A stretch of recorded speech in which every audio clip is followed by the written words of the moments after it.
I'm a big fan of creation myths and stories on how the world is to be. So today I'll tell you one of my favorite myths, and it's about how the Big Dipper came to be in the sky. Many will tell you that the Big Dipper is a great bear, but in fact that is false. It is indeed a great, noble, and brave fisher cat.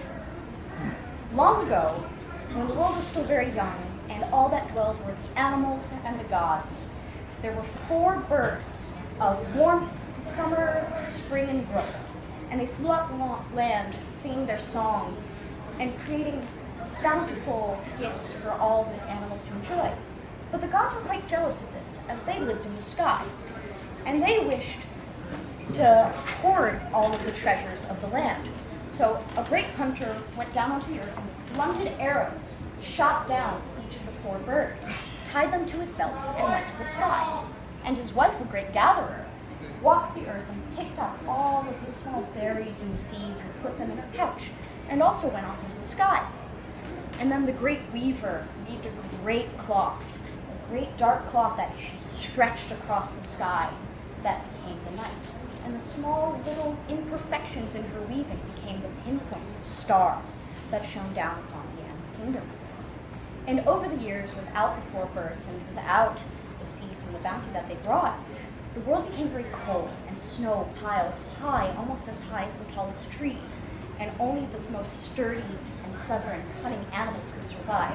Strong deer with huge antlers wandered through the forest digging for the smallest blades of grass, and only the most keen hunters who could dig under snow or climb trees or walk silently were able to catch their quarry. And one great such hunter was Fisher Cat. He was noble, he was clever, and he was one of the strongest of all of the animals. And of being one of the strong and proud animals, he was also a dedicated father. And one day he had a litter of kits who were growing strong, all but one, who was a bit of a runt, and he was having difficulty digging through snow and climbing through trees. And he turned to his father and said, "Father, I am so cold and I'm so hungry. Is there nothing that can be done that I might thrive as well?" And Fisher Cat thought, and he had heard of some long-off stories of things he didn't quite understand, of a world without snow and a world with bountiful food.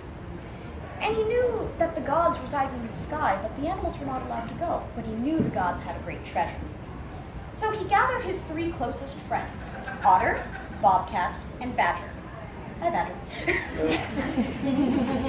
And he gathered his 3 closest friends, and he told them that he wished to go and seek the treasures of the gods. And they agreed, and what they did is they climbed up the tallest mountains and found the tallest tree. And sitting up, looking at this cloth of the sky, they saw it wasn't too far off. And they thought, and they were trying to think how to penetrate it, when Otter, a little bit flashy, said, "I've got this, guys," climbed up the tree, and he leaped at the canvas of the sky. His head bounced right off, and he tumbled down, and he caught himself, but he slid down the mountain on his belly. And the white of the snow just rubbed into his fur, and he's never been able to get it out. And that's why otters have the white stripe down their belly, even to this day. Bobcat said, "I think I can do better," climbed up the tree and clawed at the sky. And his claw hung on a star, but he tumbled and he missed, and he fell down the mountain, and he pricked all the brambles that caught his fur. And that's why the bobcat to this day has the long, pointed ears and the small, short tail and the little pock marks of spots all over his fur to this day.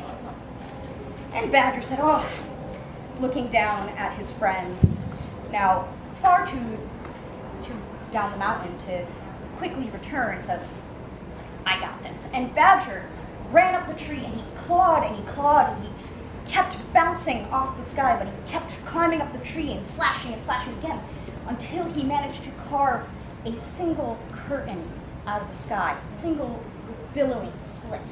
And Badger, without hesitating, jumped into the hole of the sky, and Fisher Cat quickly followed. And Badger immediately knew what his task was. He heard this gorgeous singing, and he saw these birds in gilded cages, and said, "That is the treasure." And he swiped the cages open, and the birds flew down into the sky. But Fisher Cat was more distracted by the sounds and smells and the blinding light of the land of the gods. And he followed his nose until he found a big flaming basket holding some sweet-smelling flowers and full of beautiful colors he had never seen before. And as Fisher Cat approached, Badger was already down through the cut in the sky that had become the moon. And so, just from behind him, he heard a voice, the great hunter, "Stop, thief!" And without thinking, Fisher Cat grabbed the basket, though it burned his mouth, and tried to run and jump out of the hole in the sky of the moon. But the hunter was a great hunter indeed. He managed to loose his bow and shoot at Fisher Cat, but only managed to catch him in the tail as he jumped out of the moon.